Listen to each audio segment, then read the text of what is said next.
Em nossa aula assíncrona de hoje, você vai conhecer mais sobre um tema muito importante, comunicação.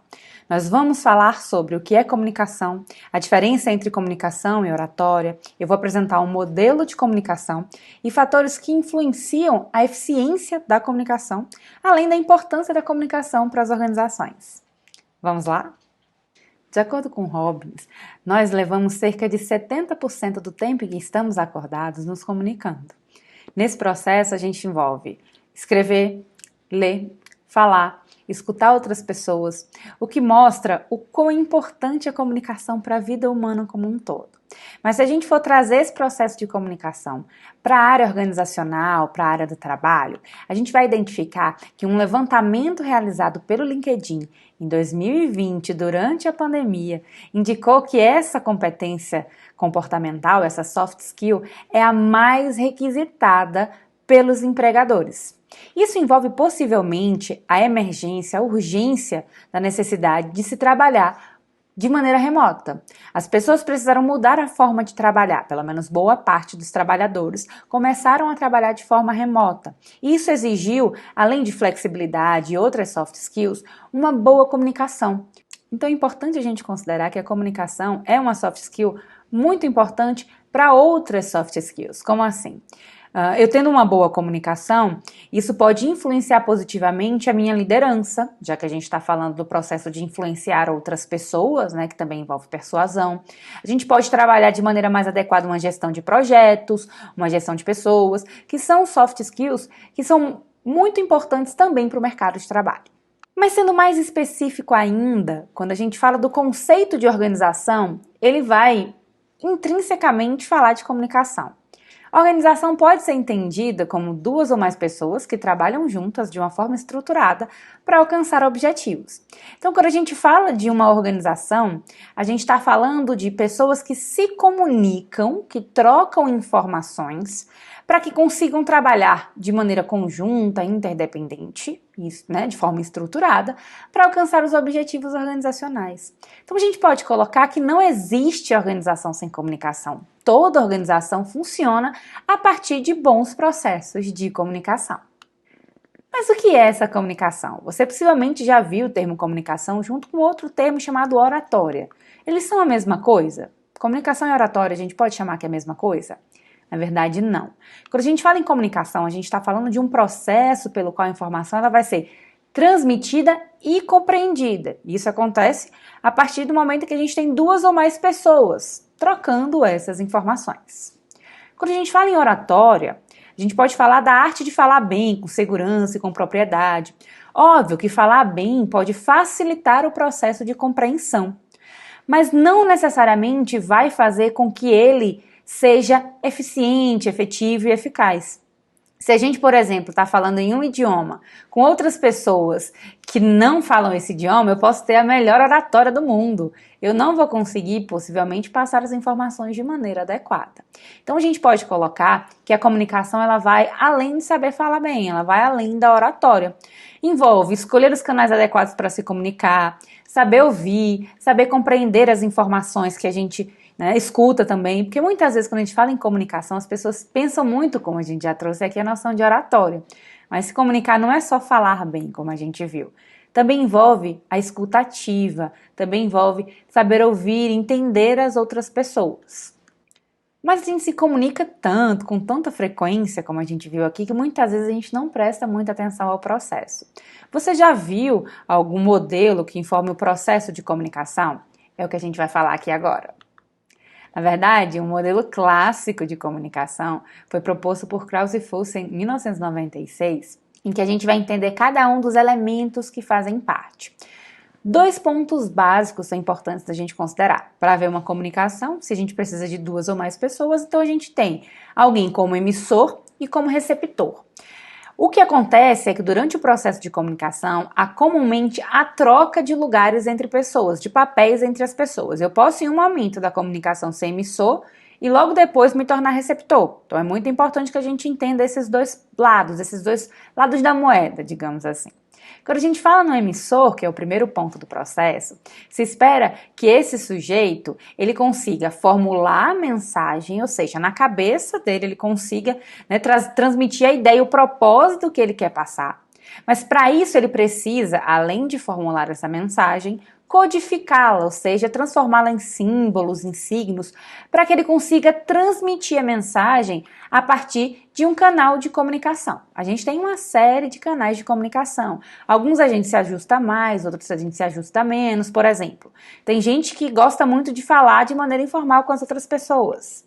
Já tem outras pessoas que preferem falar por mensagem, preferem falar por e-mail. Você possivelmente conhece alguém que tem pavor de falar no telefone. Às vezes você liga, a pessoa não atende e te manda uma mensagem no WhatsApp logo em seguida perguntando o que era. Possivelmente essa pessoa se adequa melhor ao canal escrito, ao processo escrito, do que ao processo oral, a falar mais especificamente. Além de transmitir essa mensagem por um canal adequado, essa mensagem ela tem que chegar ao receptor, que é a pessoa que vai receber a mensagem. A partir do momento em que essa pessoa recebe a mensagem que foi codificada, ou seja, a mensagem seja em gestos, em voz, em palavras, e ela precisa decodificar essa mensagem, ou seja, ela precisa interpretar essa mensagem. Então, ficou claro esse processo? Vamos repetir. No primeiro, o emissor, a pessoa que vai transmitir a informação, ela precisa formular a mensagem e transformar essa mensagem que está na cabeça dela em códigos, em signos. Ela precisa transformar isso em uma maneira de se comunicar com outras pessoas. Então, ela vai transmitir essa mensagem a partir do canal que ela identifica como mais adequado, pensando no público-alvo dela, que é o receptor, e também no próprio gosto dela. Esse receptor, quando receber a mensagem codificada, ele precisa interpretar essa mensagem. Então, ele precisa decodificar essa mensagem para que fique inteligível para ele. A partir desse momento, ele vai formular um feedback, uma devolutiva. Ele vai pensar numa devolutiva, numa resposta para a pergunta, por exemplo. A partir dessa formulação do feedback que ainda está na cabeça dele ou dela, vai codificar, vai fazer o processo contrário, vai transformar esse feedback também em símbolos e signos para transmiti-lo para o emissor inicial. O emissor, por sua vez, vai receber o feedback codificado para então interpretá-lo, decodificando o feedback. Então, nesse processo aqui, depois que o receptor vai receber e interpretar a mensagem, ele precisa formular o feedback na cabeça, decodificar esse feedback, transmitir o feedback para o emissor inicial, que vai, por sua vez, recebê-lo e interpretá-lo, ok? Mas acontece que boa parte desse processo ele é permeado por o que a gente chama de ruído.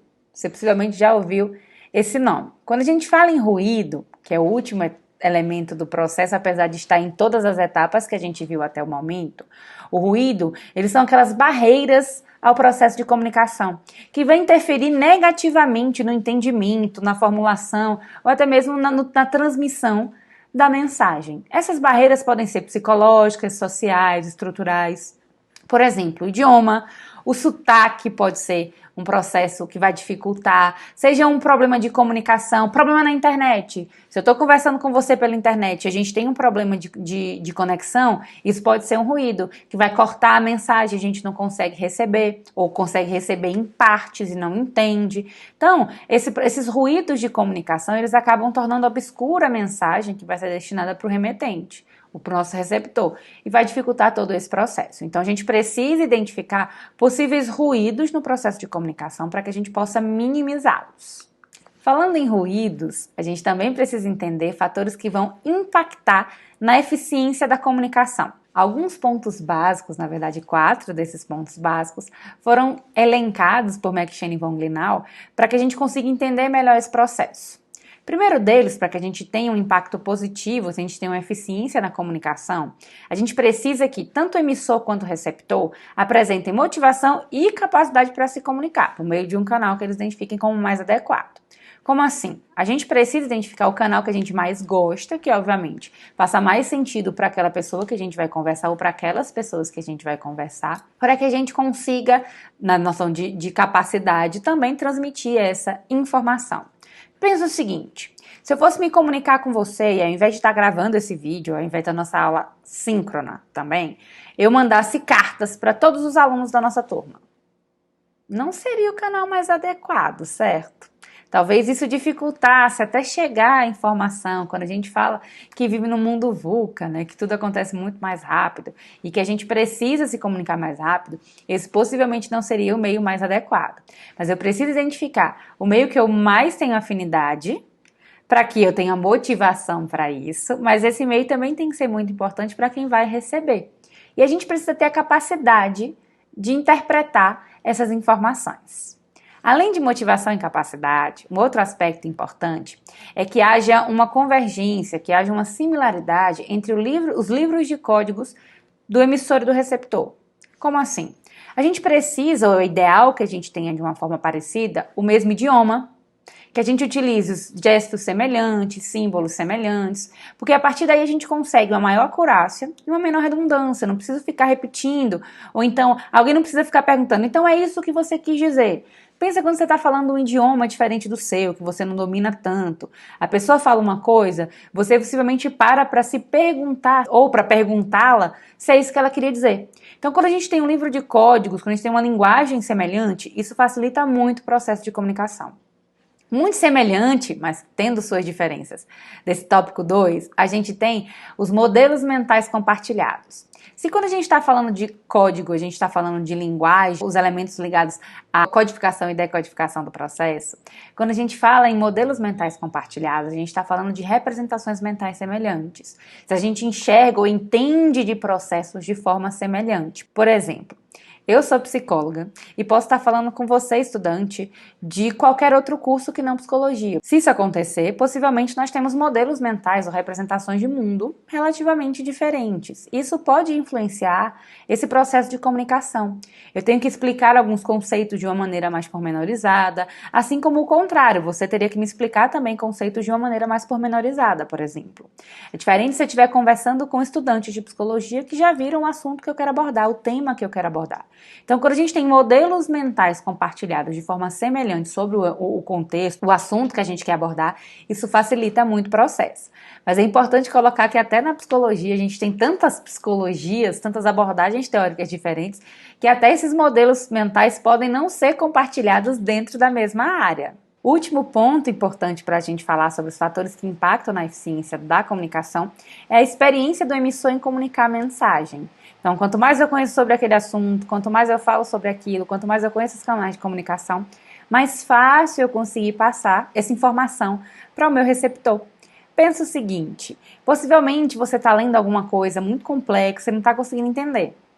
Alguém que já fala sobre aquilo há muito tempo pode te explicar de maneira mais fácil, ou aquele colega que tem uma maior facilidade para entender algum assunto específico. Então, a experiência do emissor em se comunicar, em comunicar a mensagem, facilita esse processo de comunicação. E para fechar a nossa aula assíncrona de hoje, vamos falar sobre a importância da comunicação organizacional. Na verdade, a comunicação é um processo vital para as organizações, como a gente viu aqui, o próprio conceito de organização envolve, de alguma maneira, o processo de comunicação para que as pessoas consigam trabalhar de maneira adequada. Então, isso por si só já mostra a importância. Mas vamos ser pormenorizados aqui e apresentar algumas informações a mais. A comunicação ela é vital nas organizações, por exemplo, para que a gente consiga coordenar as atividades de trabalho. Se o conceito de organização envolve pessoas que vão trabalhar de maneira interdependente, que vão buscar atingir objetivos específicos de uma maneira sistematizada, a gente pode colocar que a comunicação é essencial para isso.